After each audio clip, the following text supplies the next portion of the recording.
नमस्कार। सुगम मार्गदर्शन पे आपका स्वागत है। मैं बात करूंगी कि शिव महापुराण में कुछ ऐसे नियम बताए गए हैं जिन्हें सावन के महीने में यदि व्यक्ति कर लेता है तो उसकी दुर्लभ से दुर्लभ कामना पूर्ण हो जाती है। ये बात स्वयं शिव पुराण में लिखी गई है और शिव पुराण कोई छोटा मोटा ग्रंथ नहीं है। तो अब आप जानेंगे कि सावन के महीने में आपको कौन से 3 काम करने हैं जिससे आपकी बरसों से अटकी हुई कामना, बहुत जो अधूरी इच्छा कहें, वो पूर्ण हो जाती है।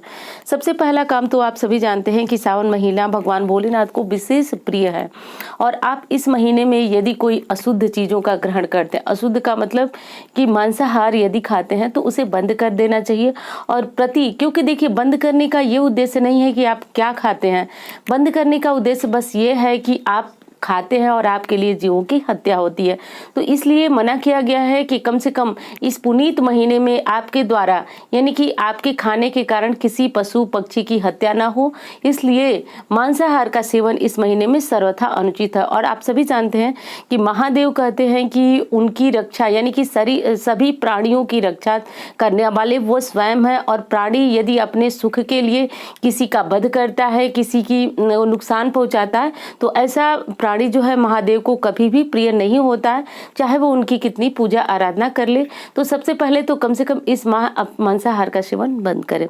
अब अगला काम आपको क्या करना है, देखिए, सावन महीना कोई छोटा मतलब कोई ऐसा महीना नहीं है जिसमें आप जो है छोटी सी कोई गलती करें, कोई कुछ भी करें और आपका जो है कि सावन महीना बहुत पवित्र महीना है। इस महीने में यदि महादेव ने चाहा तो उनकी तीसरी आंख खुलती है और वो आपको वरदान से भर देते हैं।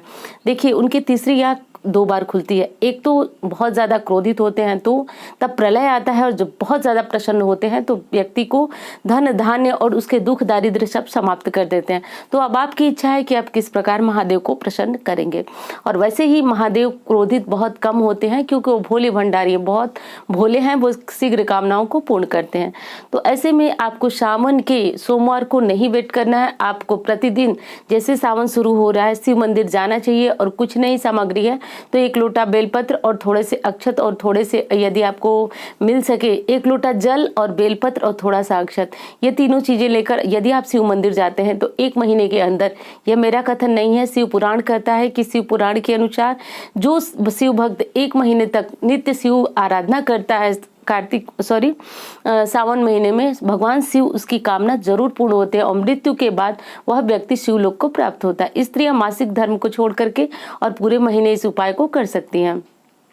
जैसे भगवान विष्णु को कार्तिक मास प्रिय है, वैसे ही शिव जी को ये माह यानी कि सावन माह विशेष प्रिय है। तो इस महीने में आप ये उपाय करके शिव जी की कृपा प्राप्त कर सकते हैं। अब अगला कौन सा उपाय है, तो अगला देखिए कि सावन में बेलपत्र चढ़ाने का विधान है।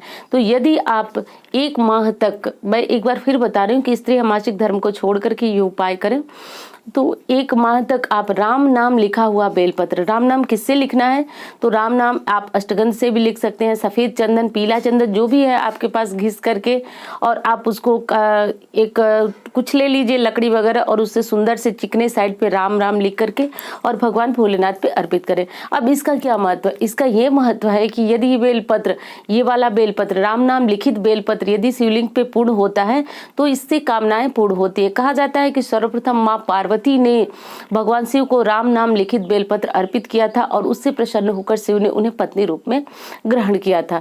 तो ऐसा करके आप भी अपनी कामनाएं पूर्ण कर सकते हैं। ये कोई छोटा मोटा उपाय नहीं है, माँ पार्वती द्वारा किया गया उपाय है, क्योंकि बहुत कम लोग जानते हैं कि भगवान शिव के आराध्य इष्ट देव श्री विष्णु जी हैं, यानी कि उनकी कृपा पाने के लिए राम जी हैं।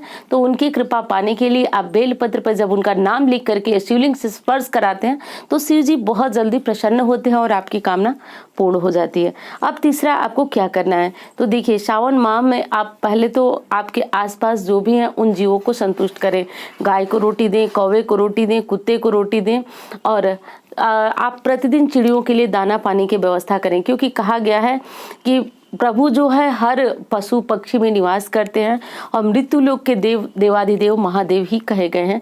तो आप पूजा आराधना करें और पुण्य काम करें, क्योंकि कहा गया है कि कर्म जो अच्छा रहा तो महादेव आपके साथ रहते हैं। और आप सारी पूजा प्रार्थना किए, किसी का दिल दुखा रहे हैं, घर में आपकी वजह से कोई तकलीफ में है, माँ हो बाप हो कोई भी बड़ा हो, तो इससे हमें पूजा पाठ का लाभ नहीं मिलता है। तो हमें ये भी ध्यान रखना है कि पूजा पाठ करते हुए हमें दीन दुखियों की मदद करनी है, जो मदद हमसे हो सके। हमारे दरवाजे यदि कोई याचक आता है तो हम अपनी श्रद्धा अनुसार उसे संतुष्ट करें। ध्यान दीजिए, मैंने कहा श्रद्धा अनुसार, तो इसका अर्थ ये बिल्कुल नहीं है कि आप अपनी आमदनी से अधिक खर्च करें और परिवार में जो है क्रोध का भागीदार बने। ऐसा नहीं है। जो आपकी आमदनी है, जो आपका सामर्थ्य है, उसके अनुसार आप दान पुण्य करें। जो मदद हो सकती है दूसरे लोगों की वो भी करें, क्योंकि इससे भी शिव प्रसन्न होते हैं। तो शिव की प्रसन्नता के लिए इस सावन आप ये कार्य जरूर करें। देखिए महादेव किस प्रकार आप पे अपनी कृपा बरसाते हैं। उम्मीद करती हूँ जानकारी आपको बहुत पसंद आएगी। मिलती हूँ इसी तरह के वीडियो के साथ। धन्यवाद।